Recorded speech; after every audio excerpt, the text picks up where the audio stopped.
Então, olá, tudo bem? Estamos aqui hoje no canal da EPOCHE, Filosofia Clínica, para bater um papo com um professor, doutor em Filosofia da Religião, terapeuta da Filosofia Clínica, orientador em Filosofia Clínica, professor em Filosofia Clínica, escritor, né, da Filosofia Clínica, Miguel Ângelo Caruso, e dentro de todas essas nomenclaturas, eu acho que uma das que eu mais gosto de falar, meu parceiro e amigo de caminhada, né, graças à filosofia clínica. Miguel, é um prazer e uma necessidade para a filosofia clínica poder te ouvir. Acho que tua experiência, a filosofia clínica tem muito a nos engrandecer e nos ajudar a compreender a filosofia clínica atual, como se dá a filosofia clínica, a história da filosofia clínica, né? Você é um cara, uma pessoa que tem uma história já, embora novo, você tem uma história passada, uma boa história passada em filosofia clínica, muita gente conhece você no Brasil, você conhece muita gente, né? Você, eu acho que é um dos caras que eu conheço filosofia clínica que mais tem acesso a trabalhos, a artigos e livros, você conhece, tem um amplo conhecimento sobre filosofia clínica na sua história, no Brasil, na atualidade. Então, para mim, só engrandece o canal aqui, mas engrandece fundamentalmente a filosofia clínica como um todo. Muito obrigado por aceitar o convite e fico à tua disposição, tuas palavras aí, para a gente começar esse bate-papo. Fernando, muito obrigado, agradeço muito o convite e, com certeza, entre tudo aí que você falou, o título de amigo, para mim, é o que mais pesa, o mais importante. Fico muito contente aí de poder participar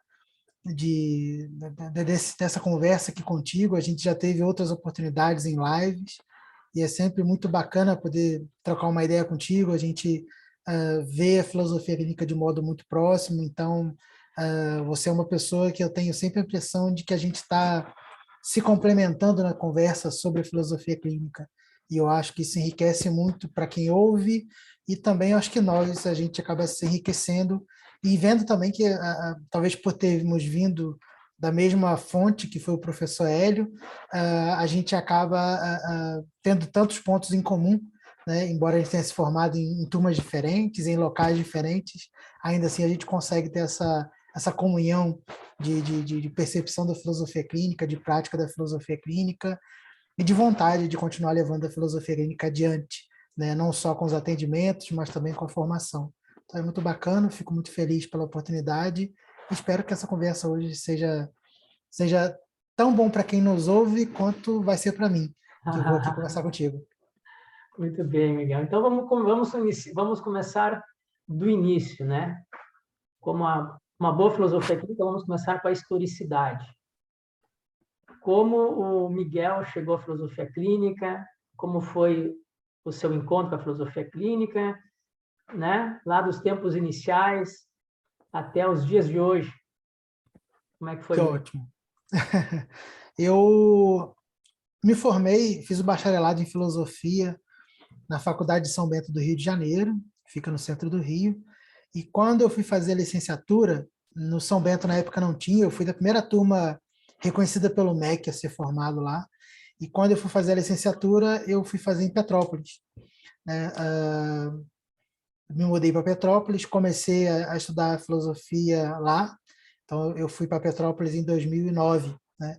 E lá uma turma de ex-alunos da filosofia clínica foram lá para apresentar o curso, né, que inclusive foi engraçado, porque o professor não olhou com bons olhos, mas como os alunos tinham sido alunos da faculdade também, acabou recebendo, e eles apresentaram a filosofia clínica, para mim uma coisa totalmente estranha, nunca tinha ouvido falar, mas imediatamente comecei a pesquisar a respeito, consegui, na época no Instituto Pasteur já tinha, o site do Instituto Pasteur já tinha disponibilizado lá o livro Propedêutica do Lúcio, que foi lançado em 1997, e rapidamente peguei aquele livro, imprimi, comecei a ler, me apaixonei pela proposta, entrei em contato com o Hélio pelo e-mail. O Hélio, nessa época, já morava em Porto Alegre novamente, dava aula uma vez por mês em Petrópolis e em Juiz de Fora, né? E entrei em contato com ele, eu falei que estava interessado, ele me acolheu, e eu comecei a fazer o curso em, em Petrópolis, né? Durante o curso, eu acabei terminando a licenciatura e comecei o mestrado em Juiz de Fora, e, para minha sorte, o Hélio, que dava aula em Petrópolis, também dava em Juiz de Fora, com um dia de diferença. Então, eu continuei, na verdade, concluí meu curso em Juiz de Fora, e daí em diante, continuei acompanhando, depois coordenando turmas em Juiz de Fora durante um tempo, né? Até a última turma que o Hélio lecionou lá, eu acompanhei, né, o andamento da turma. Então, fui desses privilegiados que teve a chance de não só fazer o curso uma vez, mas pude acompanhar turmas depois da minha, né, e continuar ali aprofundando no conteúdo da filosofia clínica. E esse foi o meu primeiro contato, né? Esse primeiro contato que foi tendo o andamento na filosofia clínica. Após formado, entre o mestrado e o doutorado, ainda fazia atendimentos esporádicos, né? Tinha a pretensão, talvez, de fazer da filosofia clínica uma proposta paralela na minha vida. Eu tinha interesse na vida acadêmica, fazendo da filosofia clínica uma espécie de trabalho, talvez voluntário, fim de semana, né? Alguma coisa assim. Só que calhou depois de formado, a filosofia clínica apareceu para mim como uma possibilidade de me dedicar inteiramente a ela, né? E resolvi, né, mergulhar de cabeça nessa ideia de não mais fazer da filosofia clínica uma fonte paralela ou alguma coisa que inclusive nem fosse fonte de renda, e resolvi fazer dela minha principal profissão, né? Então, nos últimos anos, eu venho me dedicando exclusivamente à filosofia clínica, já trabalhei em alguns institutos, né, dando aula, formando filósofos clínicos. Atualmente também faço acompanhamento, né, supervisão de estágio, como você falou, né, que é a etapa aí onde a gente vai acompanhando as pessoas que nós estamos formando, atendendo pessoas, né? A gente acompanha esses atendimentos para ir justamente ajudando ali na formação. E, em paralelo com isso, acabei escrevendo também o livro, como você apresentou. Escrevi também capítulos, né, para 2 livros de São Paulo, lançado pelo Recanto da Filosofia Clínica. Também fui convidado para escrever capítulos de um livro que foi lançado no México por um colega que veio, se formou no Brasil e está levando a filosofia clínica para lá. Então, tive essas oportunidades também, além de ter uma grata oportunidade também de ter escrito a apresentação do livro do professor Hélio Strasburger, né, o mais recente livro dele. Não posso dizer que é o último, porque eu espero que ele escreva mais uns 20 ainda, mas o mais recente dele, que foi escrito no final do ano passado, eu também tive a alegria de escrever a apresentação, que também foi muito, muito gratificante poder ter essa experiência. E é isso. Então, mais dedicado à filosofia clínica eu estou nos últimos anos, né? Embora eu já venha já dessa caminhada aí de pouco mais de 10 anos já dentro da área. Muito bem, Miguel. Vamos falar um pouco mais sobre essa história, né? Vamos fazer algumas divisões aí mais adiante. À vontade. Mas 2 questões me sobressaíram agora ouvindo você falar. Primeiro, vou perguntar uma que eu acho que é mais a ver aí com a sua história. Ser terapeuta não é uma coisa fácil, né? Esse passo da formação, depois muitos param na formação cognitiva, digamos, né? A formação só do conhecimento da filosofia clínica, e depois tem que fazer o estágio, pré-estágio, que é o seu atendimento pessoal como filósofo clínico, depois atender outras pessoas em regime de orientação. Esse não é um passo fácil. Você sabe que nós dois nos surpreendemos, eu acho que ano passado, 2 anos atrás, o Hélio falou que nos últimos 10 anos, né, nosso professor deu 2 certificados, um para você e um para mim. E eu acho que nós ficamos surpresos, e eu acho que até, não digo negativamente, mas assim, nossa, né? Como assim? E tantas pessoas que passaram pela gente, tantas pessoas no Brasil, colegas de formação, de outros cursos, como assim, né? Então, eu comecei a ver depois como professor e depois como orientador, como esse passo é complicado, né? O ser terapeuta é tão mais complicado quanto a metodologia e o conhecimento técnico em si.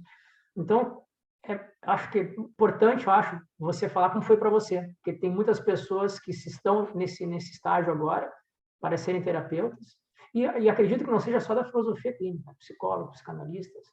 Eu tenho a formação também no meu curso, pessoas que vieram de outras áreas, psicólogos, psicanalistas, que não conseguiram exercer, né, o ser terapeuta nessas outras linhas terapêuticas e estão tentando agora na filosofia clínica. Como é que foi para você, né, esse passo do ser terapeuta, acabar a formação, ir adiante e além de ir adiante, formar, né, fomentar esse ser terapeuta e hoje está aí, né, um terapeuta maduro, com experiência, mas como é que é isso? Não é, né? A gente chegava o Hélio lá, o Lúcio, e a gente não tinha noção de como é que se dava esse passo, essa passagem na formação para ser terapeuta. Como é que foi para você esse passo? Ótimo. Só para esclarecer, para quem está nos acompanhando e não conhece muito, quando o Fernando disse sobre o certificado A, é que na filosofia clínica a gente tem 2 etapas de formação. A parte teórica, a formação teórica, que é a que a grande maioria das pessoas fazem, e que dá à pessoa o que a gente chama de certificado B. E depois existe a formação essa que o Fernando falou, que é o estágio pessoal de terapia, depois o supervisionado, que é quando a pessoa acompanha outros com o supervisor acompanhando o processo, e aí sim, quando a pessoa obtém a habilitação clínica, a essa habilitação a gente dá o nome de certificado A.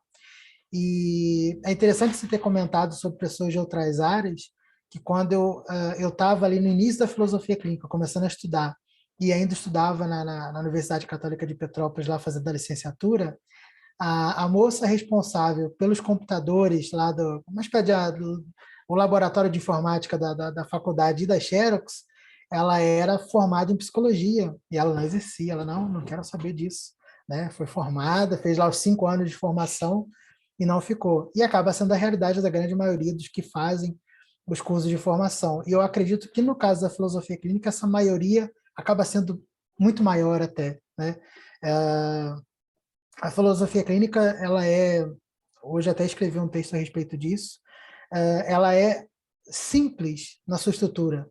Né? Ela não tem muitas complexidades, ela não tem uma desdobramentos teóricos para construir a ideia de quem é que a gente está atendendo. A gente tem um construto metodológico que ele é formal, ou seja, ele é só algo que a gente organiza, ele é uma estrutura com os passos e que são preenchidos por aquilo que a gente obtém da pessoa que a gente atende. Então, assim, ela é simples enquanto estrutura, por isso quem faz o curso teórico costuma sair dali leve, gosta da proposta, mas a prática do consultório ela é muito mais complexa porque a gente tem que pegar informações e conseguir organizar dessa forma. E desde quando eu comecei a estudar filosofia clínica, eu achava muito interessante o livro Propedêutica do Lúcio, o Lúcio falando sempre que o processo era simples, que é tranquilo, né, que as coisas fluem. Os cadernos, que são as antigas transcrições de aulas do Lúcio também, ele dizia também que a coisa fluía, que a coisa andava, só que na prática não é assim, né? A prática ela é altamente desafiadora, ela nos exige uma grande atenção para o outro, um movimento de ir até o mundo do outro e conseguir voltar para o nosso para organizar todas aquelas informações que nos chegam, para que depois de um bom tempo de boa escuta e muito pouca intervenção, a gente consiga encontrar o que deve ser trabalhado e, a partir dos parâmetros que a própria pessoa nos dá, conseguir auxiliá-la. Então, é um exercício de o tempo todo, para toda pessoa que chega no consultório, a gente tem que estudar do zero aquele conteúdo que a gente nunca viu. Né? Como a gente passou pelo curso de filosofia, pela graduação, mestrado, doutorado, é interessante que assim, é como se a gente pegasse um filósofo novo e falasse agora, né, o que ele me diz, né? E tivesse começado do zero, porque nenhum filósofo a gente vai pressupor muita coisa, porque cada filósofo começa ali da base, que às vezes é a própria vida, ou dos pontos fundamentais ali, e desdobra. E cada partilhante é essa pesquisa nova. Então, me parece que o primeiro grande desafio da filosofia clínica é, ao levar em conta a grande contribuição da filosofia clínica, ao meu ver, que é a questão da singularidade, ou seja, cada pessoa é única, não se repete, e eu não tenho parâmetros fora da própria pessoa para pensá-la, né? Levando em conta isso, cada pessoa que vai chegar ao consultório vai ser sempre uma pessoa que eu vou conhecer do zero. né? E a cada nova sessão isso também pode acontecer, porque a pessoa pode modificar de uma semana para outra, e é sempre um desafio nosso a estar atento. Então, me parece que a aplicação da metodologia da filosofia clínica, ela se mostra de tal modo complexa, né, na hora de se aplicar, que isso também vai gerando pessoas que vão desanimando, né? Essa pouca certificação que o Hélio deu, eu vejo também em outros institutos, né? E é um grande desafio, justamente para aquele que se propõe ser terapeuta da filosofia clínica, lidar com essa metodologia e colocá-la em prática. Então, às vezes, algumas pessoas vão optar por outras abordagens ou até por abandonar qualquer tipo de abordagem e se dedicar a outra área.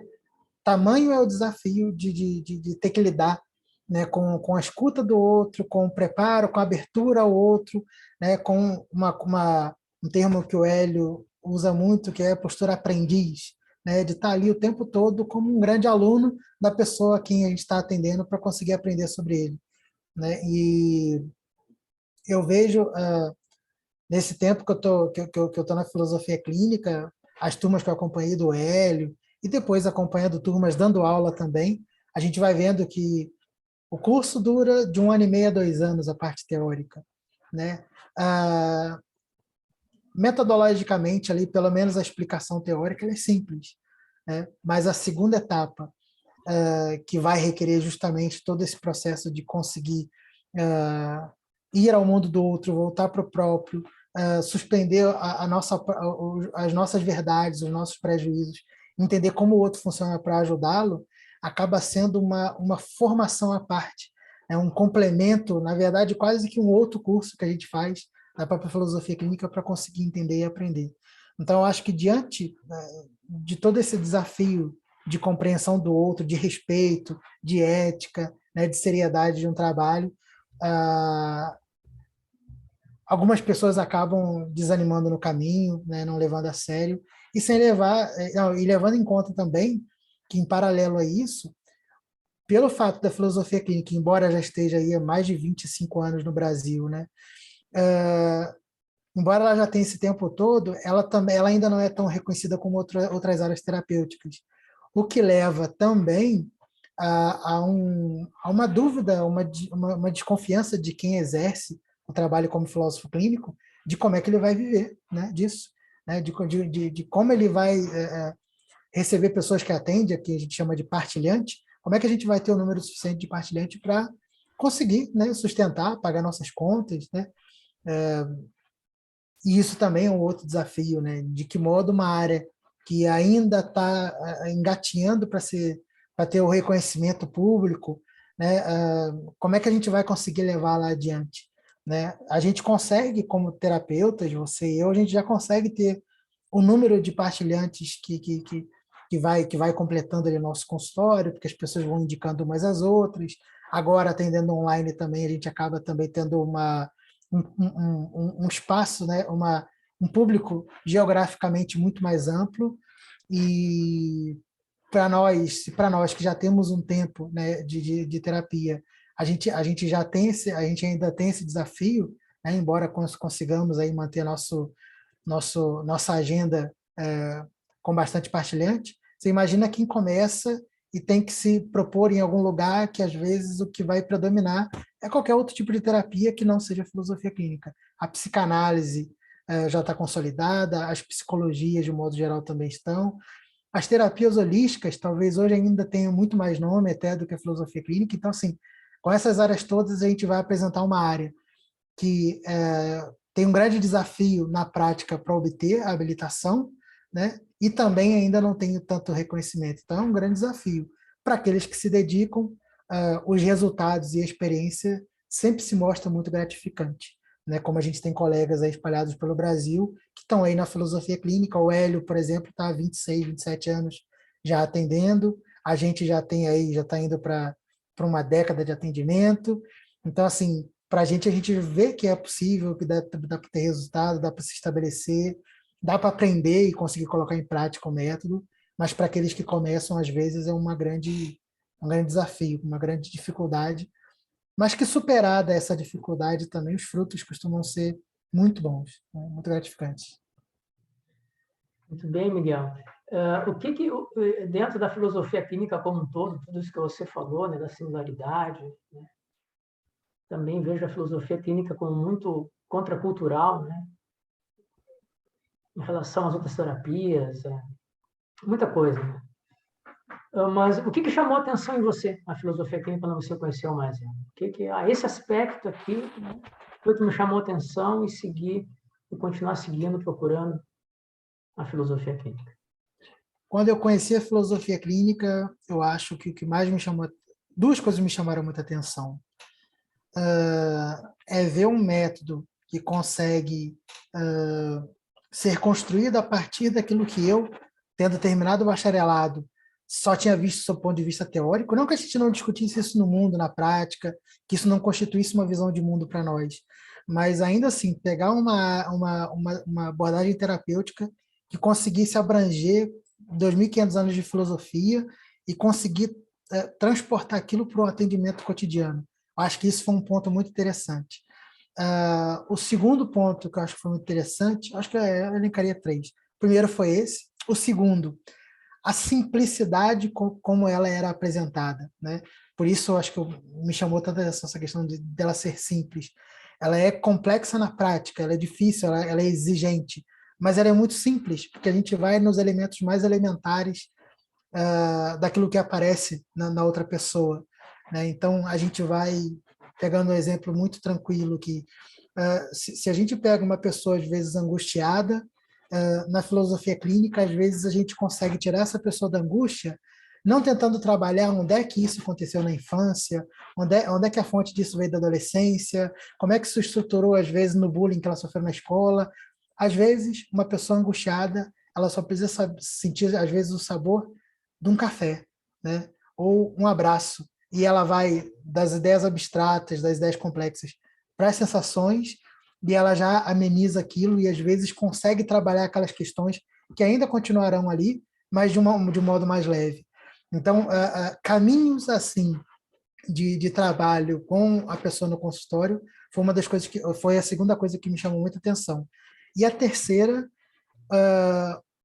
algo que, de certo modo, para mim, foi sendo emancipador, né? Eu me via diante de muitas verdades internas que me exigiam, e eu comecei a ver na filosofia clínica, quando eu li os textos, eu ainda nem tinha começado as aulas, elementos que diziam assim, olha, pode não ser desse modo, você pode desconstruir algumas coisas que estão aí, às vezes, te amarrando, e vai conseguir ser mais livre em relação a isso. E essa possibilidade de romper ali alguns prejuízos, que são as verdades subjetivas que a gente carrega, e conseguir viver mais leve, também foi libertador. Então, a origem teórica, que foi transportada para uma abordagem muito prática, a simplicidade, né, como alguns movimentos terapêuticos eles poderiam ser aplicados e amenizariam muita coisa ali no primeiro momento, né? E terceiro foi a emancipação pessoal. O grande beneficiado naquele primeiro momento, durante toda a formação teórica, e, sem sombra de dúvida, fui eu. Né? Muito bem. Eu junto esses dois últimos, você falou, né? Essa emancipação junto com a simplicidade, porque a simplicidade vem dessa quebra de prejuízos, né? Como é que eu vou dizer? De tipologias, né? Então, como não trabalha com tipologias, a gente tem capacidade de chegar muito mais perspectivas daquilo que acontece. Sim. Né? Porque as tipologias já dão o caminho, é aquele caminho, né?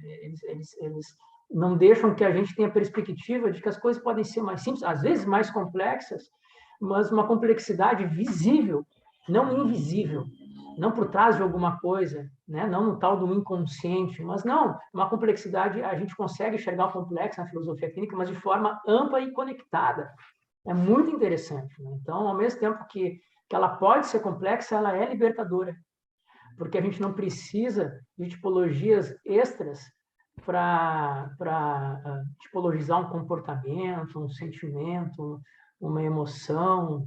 Né? Eu sempre costumo dizer nas aulas, vamos lembrar que depressão, que a gente pensa hoje como um viés psiquiátrico, psicanalítico, psicológico, depressão é um buraco no chão.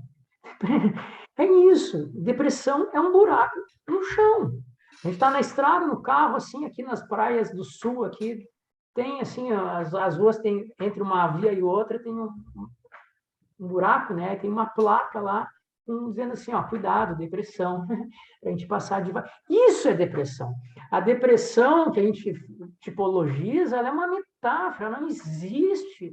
Isso, ela não é uma entidade, é uma maneira de enxergar as coisas que tipologizaram tanto, fecharam tanto, que a gente ouve essa palavra e já vem diretamente todo aquele conceito psiquiátrico, tipologizante, moralizante, pior ainda. Né? Então, a filosofia clínica quebra com isso.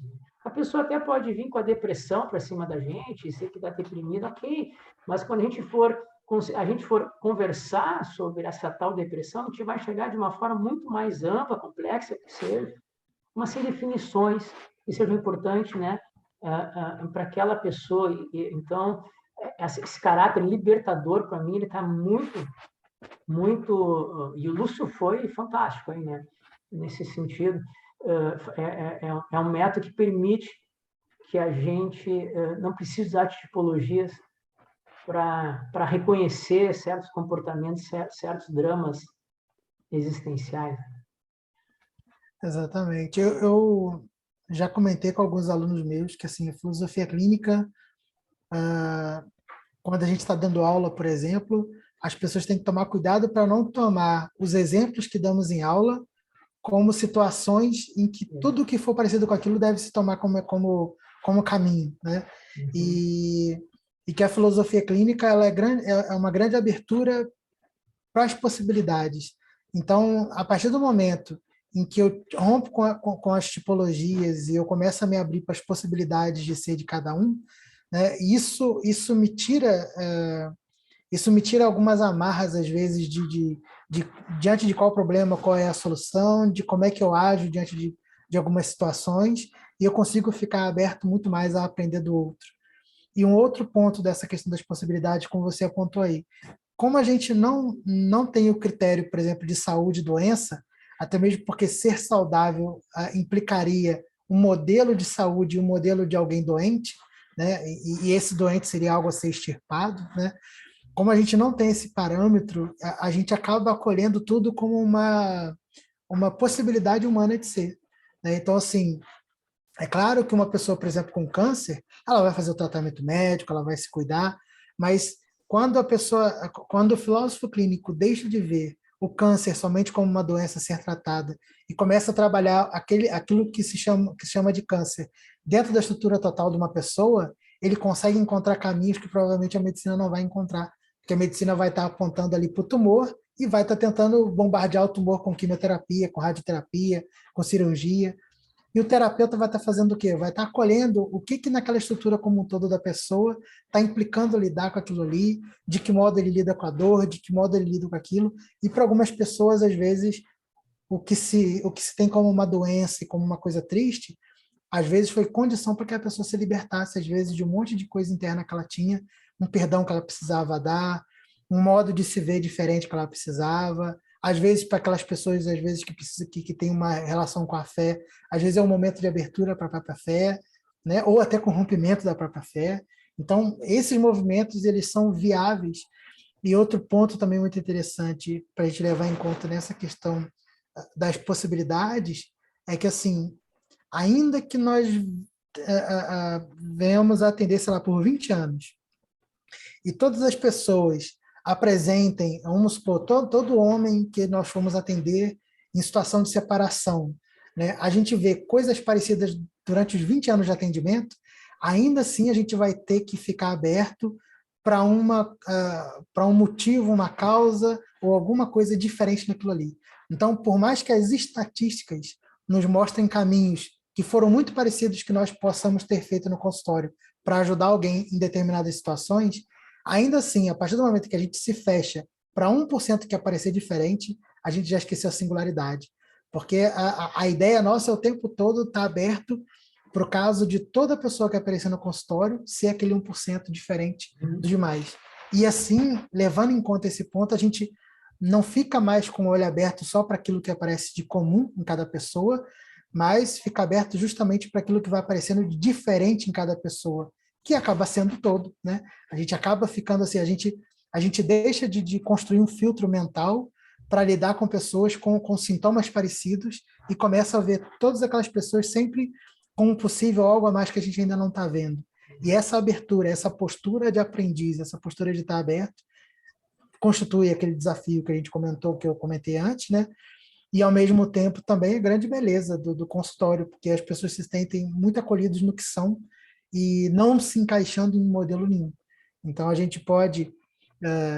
eu dizia uns anos atrás, até que ultimamente não tenho falado muito com os alunos, não, mas eu já comentei assim, ó, você pode, às vezes, sugerir que um sujeito vá morar, sei lá, numa caverna ou morar na rua, né? E, às vezes, aquele é o melhor caminho para a pessoa. Aí os outros vão dizer, mas é a dignidade daquela pessoa e tal.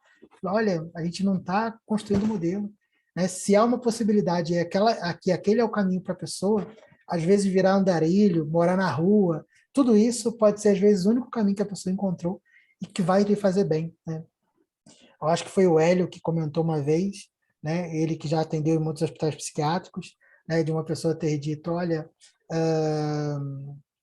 eu estou aqui, eu sou livre, né? O pessoal lá de fora está tudo preso, né? E é um pouco isso, né? A gente, tirando os parâmetros todos de o que é ficar bem, o que não é ficar bem, o que vai constituir ali a felicidade ou a infelicidade humana, a gente vai vendo que, às vezes, uma pessoa dentro do hospital psiquiátrico, às vezes submetida a remédios ali, que às vezes são até um pouco pesados, ainda pode ser capaz de se sentir mais livre do que alguém que está tendo que pagar aluguel, luz, água, telefone, imposto, né, IPVA e tudo mais, e tem que, às vezes, dar conta de um monte de coisa, patrão pegando no pé, né, dívida aumentando, banco cobrando.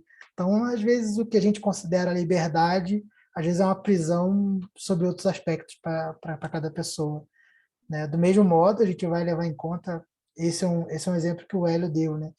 O quanto que aquele Gramsci, né, aquele filósofo italiano, foi talvez mais livre do que muita gente, porque ele conseguiu, na cadeia, escrever ali seus cadernos de cárcere, ele quase não teve acesso à leitura e teve que escrever muita coisa de cabeça, e produziu muito, depois que foi solto, morreu, né? Então, talvez ele tivesse muito mais livre para produzir enquanto estava na cadeia, do que depois de solto, né? Só vai saber lá como é que funcionava aquela IP. Então, acho que essa abertura sempre para o diferente, para o novo, para esse 1%, né, para considerar que todas as pessoas que entram no consultório serão sempre consideradas exceção, porque a gente não tem regra, né? Então, isso acaba deixando a gente aberto a acolher o melhor possível aquela pessoa e poder encontrar meio de auxiliá-la.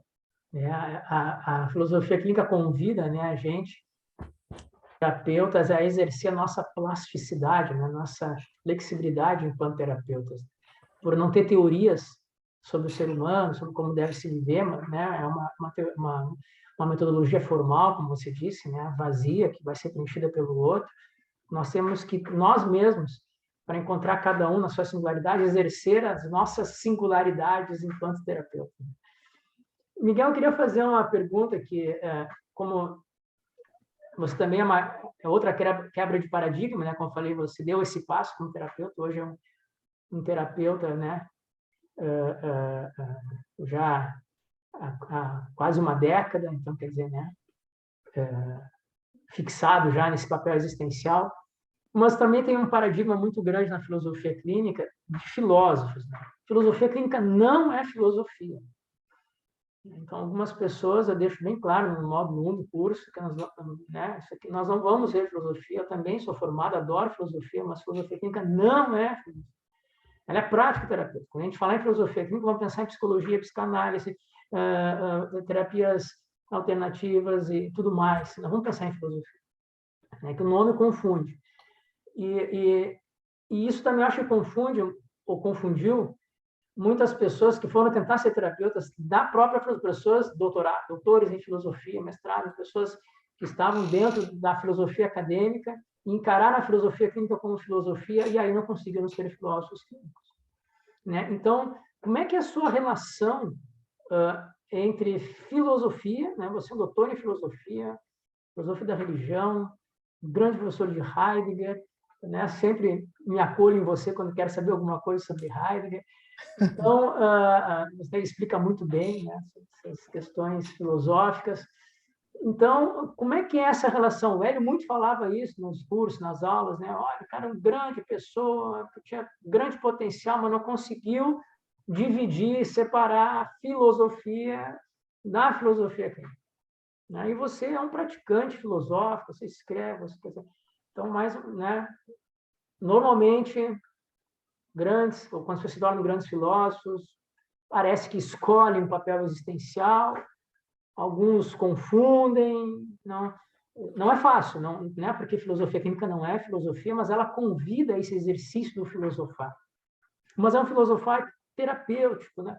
Então, como é que é para você, né? Conseguir, como é que você vê a sua relação entre a filosofia acadêmica e a filosofia clínica enquanto terapia?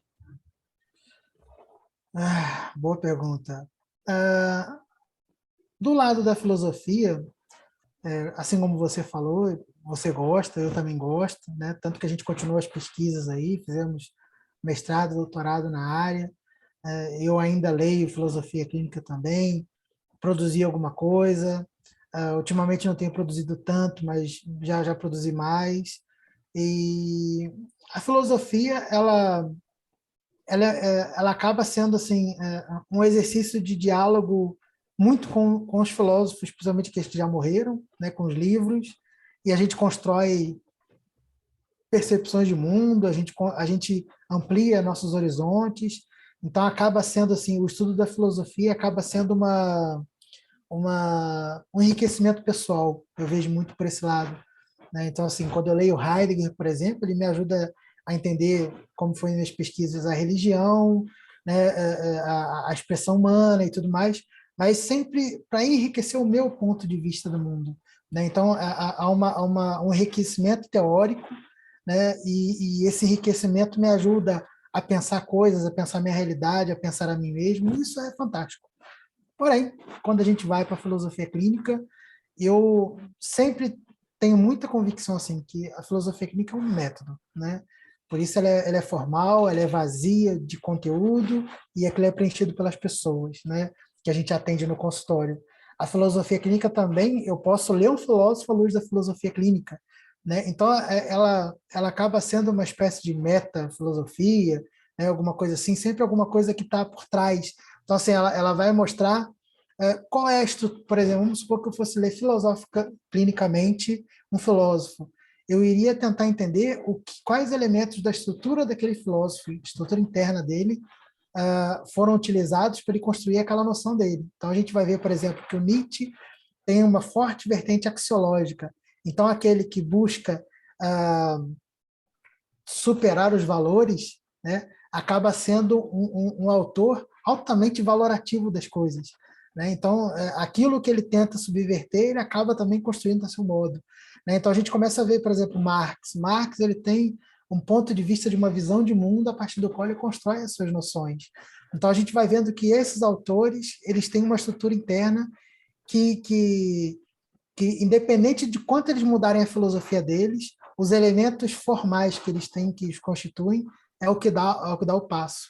E o filósofo clínico é justamente esse, que ao ouvir a pessoa no consultório, vai não afirmar se é verdadeiro ou falso aquilo que a pessoa diz, mas em como é que aquilo se organiza na pessoa, como é que aquilo vem pontuado e organizado internamente na pessoa, em sua estrutura, em seu mundo, em sua história de vida, e de que modo aquilo pode estar conflitando para que a gente possa ajudá-la.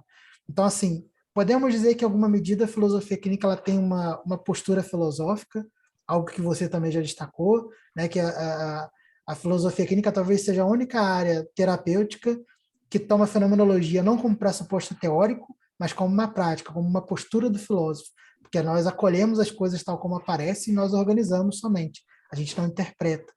Então, a gente de filósofo, a gente tem uma postura, né? A gente tem o objeto, que é a outra pessoa, né? Então, assim, a gente faz uma espécie de antropologia, só que a gente vai fazer uma antropologia singular, porque é só aquela pessoa. A gente não constrói uma antropologia tentando ver o total do que é o homem, mas cada pessoa é um ser que a gente vai tentar entender na sua totalidade. Cada pessoa é um pequeno universo, é um mundo que a gente tenta entender toda a lógica interna para conseguir auxiliar, intervir e fazer esse movimento.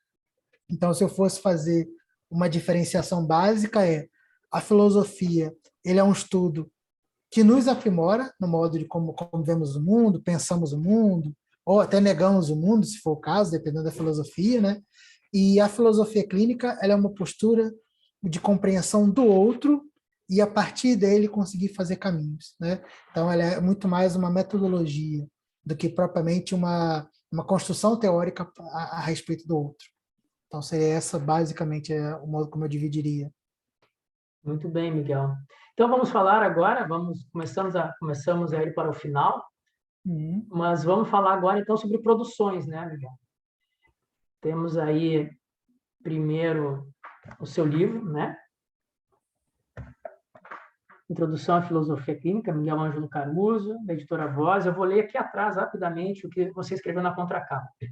O intento desta obra é viabilizar o primeiro contato com o conteúdo da filosofia clínica, a fim de atender também aos que pretendem fazer o curso como complemento para atuar em suas respectivas áreas como direito, medicina, docência, recursos humanos, outras vertentes terapêuticas, etc.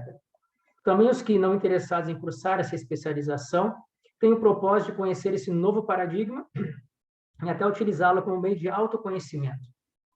Independentemente do fim pretendido, torço para que a leitura seja agradável e contribua para a vida de quem lê. Boa leitura, o autor. É o livro didático do meu curso, né, da Epocare, é o livro didático do Hélio também, né? E eu costumo dizer, sempre eu digo, que ele preencheu uma lacuna fundamental, né, na história de obras, né, sobre filosofia clínica. Por quê? Porque para os cursos que a gente tinha antes, quando a gente fez o curso com ele, eu acho que para o Instituto Pacter e outros cursos também, havia os cadernos do Instituto Pacter, né, que eram anotações de aula, não era para ser didáticos. É o que tínhamos. Tínhamos um professor que nos traduzia, nos explicava os cadernos, mas também eram incompletos, também estavam desatualizados, tinham que atualizar de acordo, né? Então, tem outros escritos sobre filosofia clínica, muitos, se eu pegar lá, estante virtual, vai ter muita coisa, mas normalmente o que está escrito em filosofia clínica ou é a perspectiva do autor dele sobre o que a filosofia clínica fez para ele, na vida dele, que é uma visão muito subjetiva e pessoal. Legal, boa, interessante, né? Mas é uma visão perspectiva subjetiva e pessoal.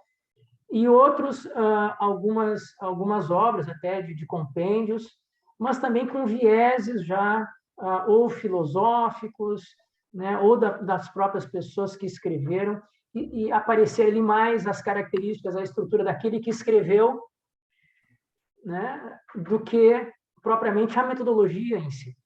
Faltava um livro que mostrasse a metodologia nua e crua para nós. E esse livro aqui, você, como um bom pesquisador de filosofia, né, acadêmico, conseguiu nos dar exatamente o que faltava. Um livro fino, mas altamente prático, altamente claro, né, que serve de base para quem nunca viu a filosofia clínica, e aqui está toda a metodologia dela explicada, cada termo técnico, né, a explicação de como funciona, exemplos práticos de quem atende no consultório, consegue botar exemplos práticos. Então, esse livro aqui, você consegue fazer o que a filosofia clínica, metodologicamente, se apresente.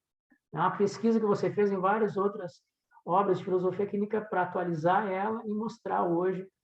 Essa é a metodologia. É assim que se pensa a filosofia clínica a partir da filosofia clínica, não a partir do Miguel. Então, isso para mim é fundamental na sua obra. Por isso que ela pode ser usada em vários, quem quiser fazer curso e usar o seu livro, ou quem quiser ler sobre filosofia clínica, né, é uma introdução, né, pode comprar, vale a pena. Então, eu queria que você falasse um pouco mais sobre esse livro e depois, já aproveitando, deixar o gancho para falar, você também está no conselho da revista da Casa da Filosofia Clínica, né, que já foi lançada a primeira edição piloto e está aí para ser lançada a segunda, mais uma participação sua, também numa outra revista que eu acho que também preenche um vazio aí, né? que vazio, o do Hélio Strasburg, né? O nosso professor, que é ele e o Lúcio Pater, os grandes expoentes da filosofia clínica. O Lúcio Pater, o sistematizador, o criador, e o Hélio junto com ele, 17 anos juntos, no Instituto Pater, foram pelo Brasil afora, desbravando aí lugares para apresentar a filosofia clínica, e é para mim hoje, eu acho que é a sua referência de prática da filosofia clínica. E aí, então, junto com o Hélio, lançando essa revista, né, da Casa da Filosofia Clínica. Eu queria que você falasse um pouco mais sobre essas duas produções suas aí, por favor. Tudo bem. Um livro que eu acho fundamental dentro da filosofia clínica foi o primeiro que o Lúcio lançou, em 1997, foi o Propedêutica. Porém, o Lúcio fez em tom de conversa, ele não se propôs a apresentar todos os elementos da filosofia clínica, porque ele queria fazer em forma de diálogo, trazendo um pouco dos autores. Então, assim, livro para compreender um pouco da inspiração original lá, o Lúcio apresentou aquele livro. Ele é bom para ler em aula, né, Miguel? Eu leio com os alunos, porque daí a gente consegue preencher. E aí eles, né, ele com o professor fica melhor. O seu dá para ler sem professor. Sim. Aí, os que vieram depois, como você falou, os colegas já vieram trazendo um pouco da sua contribuição de reflexão, de teóricos, de inclinação, de interpretação, alguns um pouco mais poéticos, outros um pouco mais filosóficos, outros até tentando extravasar a interpretação, tentando acrescentar elementos que o próprio Lúcio discordaria, né? Inclusive alguns ele discordou claramente, dizendo, não foi bem assim, né? Mas teve ali sua contribuição ao longo desses 20 e poucos anos aí de filosofia clínica. E, como você falou, os cadernos, que são os apontamentos de aula que o próprio Lúcio construiu, eles são, além de muito antigos, não tiveram atualizações depois do ano 2000, eles também não são muito didáticos, então isso também dificultava. Então, eu senti falta de alguma coisa que pudesse ter, alguma obra que pudesse ter a apresentação do início ao fim, de todos os pontos, de modo mais sintético, direto, prático e com exemplos ali, que fosse possível, e acessível para o filósofo clínico que é formado e gostaria só de relembrar alguma coisa, serve como um livro de consulta, para aquele que está começando a estudar filosofia clínica, para ter um referencial também para compreender o todo, e para aquela pessoa que não tem uma formação em filosofia clínica, ou filosofia, ou psicologias, ou terapias de modo geral, também pudessem ter algum benefício. Quando eu comentei, por exemplo, que uma das coisas que mais me chamou a atenção na filosofia clínica foi essa emancipação, né, foi o proveito pessoal, a gente acaba vendo que também um dos motivos pelos quais quem faz um curso de filosofia clínica, a parte teórica, né, vai até o final, é justamente pelo benefício pessoal. Né? Quem estuda filosofia clínica pode não virar terapeuta, mas consegue se enriquecer, consegue se ver de outro modo depois que passa pela formação teórica. E esse livro é para dar uma base, uma orientação para aqueles que não vão fazer o curso, ou que pretendem pensar em fazer, mas ainda não conhecem, para ver se vale a pena, né? E vão poder ter nesse livro aí uma ideia inicial de como funciona todo o processo de uma terapia, como é que funciona cada parte da filosofia clínica, e eu evitei, como é muito próprio meu também, como você falou, vindo das pesquisas, né? Eu tentei me colocar muito pouco no conteúdo, a não ser ali mais os exemplos que eu trouxe da minha experiência de consultório. Mas o conteúdo ele foi exposto para ser exposto por si mesmo. O que eu achava daquilo ou deixava de achar, isso não foi colocado ali. Né? O que poderia ser acrescentado ou não, qual o autor que poderia fundamentar melhor aquelas ideias, tudo isso foi colocado de lado, e a finalidade foi dar ênfase à pessoa entender o método pelo método. E por isso ali está tudo exposto.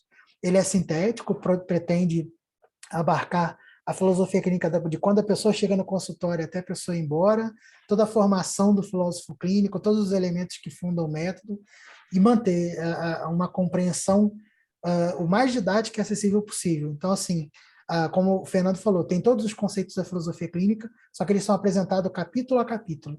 A cada capítulo você vai ter um conceito novo, interagindo com o conceito do capítulo anterior, e a coisa vai se acrescentando. No final, eu uso um discurso com muito mais conceitos, mas todos eles apresentados previamente em todos os outros capítulos. Então, isso também eu busquei fazer. E nasceu, né? Nasceu esse livro, em parceria lá com a editora Vozes, a pedido do Hélio Strasburger, né? E esse livro está lá, eu espero que quem adquira goste da leitura, eu acho que vale a pena. É um livro que eu gostaria de ter tido acesso quando eu comecei a estudar filosofia clínica, para ter a noção do todo, para não ver tudo fragmentado. Eu acho que depois que a gente tem a noção do todo didaticamente, aí sim vocês podem olhar todos os outros livros e aprofundar em cada uma daquelas ideias, né? Ir para as aulas, o que seja. Acho que vale muito a pena. Eu vou deixar o link da Amazon também, né? Tá na Amazon, né? E Isso, da Vozes eu vou deixar na descrição do vídeo aqui. perfeito. Tanto na Amazon quanto na loja do Google, tem a versão eletrônica do livro, que para quem quiser pode obter. Em alguns momentos ele costuma ser mais barato do que o físico, em outros não, vai oscilando, mas vale a pena ficar de olho. E sobre a revista, a gente já teve algumas tentativas de produção de revista mais acadêmica da filosofia clínica, e ela acabou ficando muito mais para o filósofo clínico específico, né? Para aquele que está estudando, está aprofundando, e muito pouco acessível para aquele público externo, né? E tivemos também, posteriormente, um Filosofia Clínica, Ciência e Vida, que acho que era da editora Scala, se não me engano, e que justamente buscava fazer uma abordagem mais acessível da filosofia clínica também para um grande público, só que, aos poucos, a revista foi ficando mais filosofia e menos filosofia clínica, né? Então, acabou um pouco desvirtuando a proposta original, mas ainda assim, quem vê as versões anteriores vai gostar muito se conseguir ter acesso aí à banca, ou à própria editora, que às vezes revende números antigos. E no final do ano passado, eu, Fernando, a Jandira, o Hélio, né, resolvemos ali pensar uma proposta de uma revista de filosofia clínica para um público mais amplo, né? E que também não tivesse tanto tempo para ler uma obra de 150 páginas, 200 páginas. Né? Então, nós fizemos uma proposta de fazer a revista que a gente chama Revista da Casa da Filosofia Clínica, de distribuição gratuita, online. Então, a pessoa vai ter um acesso ali à versão em PDF da revista, com conteúdos escritos por filósofos clínicos ou pessoas já em etapa final de formação de filosofia clínica, que vão apresentar conteúdos da filosofia clínica num texto sempre muito breve e sempre muito acessível para o público, e com uma outra vantagem também de que, assim, termos técnicos que ali aparecem são feitos, inclusive pelo próprio Fernando, são apresentados num glossário no final da revista. Então, nenhum termo fica ali sem ser esclarecido em algum momento. Então, você está lendo um texto ali, ele vai ter uma média ali de uma página, então vai ser 400 palavras mais ou menos, são textos curtos. Você vai ler, viu um termo ali que não entendeu, se for no glossário, você já vai lá e tira dúvida, vai estar ali esclarecendo o que de respeito, como é que é aquilo dentro da filosofia clínica. Então, a proposta é essa, é uma revista trimestral, lançada a cada nova estação do ano. Nós já lançamos o número 0 no início do outono, né? E agora, em breve, nós lançaremos o número 1 de inverno, né? E vamos ainda colocar à disposição gratuitamente, então nos acompanhe nas redes sociais, aqui no YouTube da Epocare, né? Vocês acompanhem, porque em algum momento a gente vai disponibilizar o link justamente para vocês poderem baixar a revista e distribuir para as pessoas que puderem aí eventualmente se interessar pela revista. É uma proposta muito bonita, é uma revista muito palpável, uma qualidade ímpar, né, muito boa, e que a gente pretende que tenha uma vida longa para levar a filosofia clínica a um público cada vez maior. Né? E aqueles filósofos clínicos que nos acompanham estão convidados a escrever também para a revista. Né? A submissão é gratuita, o acesso é gratuito, então é uma oportunidade também de ter um trabalho escrito por um filósofo ou uma filósofa clínica ali, numa revista que vai ter ampla divulgação, de qualidade inquestionável, né? E com selo ali nosso, da Casa da Filosofia Clínica, que é uma instituição ali dirigida, né, encabeçada pelo Hélio Strasburger, que, como o Fernando falou, faz parte da história da filosofia clínica, veio lá das primeiras turmas do Lúcio Pachter, lá em 1995, 96, e ajudou a espalhar a filosofia clínica pelo Brasil também, junto com o Lúcio Pachter. Depois voltou para o Rio Grande do Sul e lá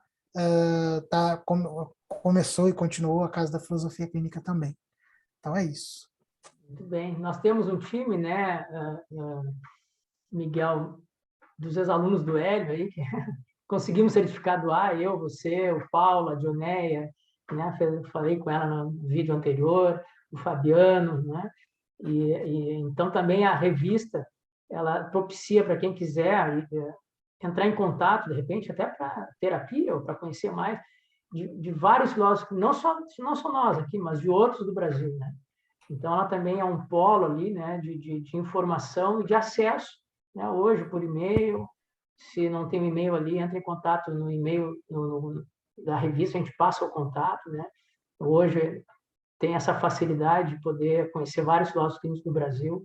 Então, nós temos um time ali sempre, né, que está sempre ali presente, mas mais um time de filósofos clínicos do Brasil que escreve ali, que tem perspectivas muito, muito interessantes. E qualquer um pode acessar qualquer um deles para saber mais sobre filosofia clínica. Queria te agradecer muito, muito. Depois eu quero que você me passe todos os seus links, mídias sociais, blogs, para deixar na descrição. Vou botar ali, né, o link de compra do livro na Vozes, na Amazon, e tudo que informação que as pessoas quiserem saber sobre o Miguel, vou deixar ali na descrição. Sempre muito bom a gente conversar, Miguel. Eu acho que a filosofia clínica só ganha conhecendo o Miguel e ouvindo o Miguel. Então, quanto mais você já faz muita coisa, você escreve bastante coisa, mas quanto mais você aparecer, eu acho que a filosofia clínica só ganha com isso. Muito obrigado pelo tempo e fica aí as últimas palavras que você queira falar. Bom, em relação ao link, eu acho que eu tenho uma espécie de um agregador de link, com a coisa a gente deixa ele, que aí a pessoa vai ter acesso a entrevistas que eu dei em algum lugar, o lançamento que eu fiz na Vozes, né, os links para aquisição de livro, tá tudo lá. Se quiser, depois coloca ele, o pessoal vai ter acesso a todos. Eu agradeço muito, fico muito feliz, eu estou acompanhando direto aí a produção aqui no YouTube da Epocare, e eu espero que ela cresça, que tenha cada vez mais acesso, que as pessoas conheçam a filosofia clínica. Também coloco a mim e já coloco o Fernando também à disposição para quem quiser fazer terapia com filósofos clínicos. Nós estamos aí à disposição também, pode entrar em contato conosco por WhatsApp, por e-mail, a gente, né, vê um horário na agenda, pode valer muito a pena, pode ser uma experiência única. E muito obrigado, Fernando, pelo convite, pela participação, pela amizade, por essa troca que para mim sempre me enriquece muito. E espero que tenhamos outras oportunidades aí para continuar fazendo esses projetos aí, que eu acho muito bacana. Tá bem. Muito obrigado, Miguel. Até a próxima. Até mais.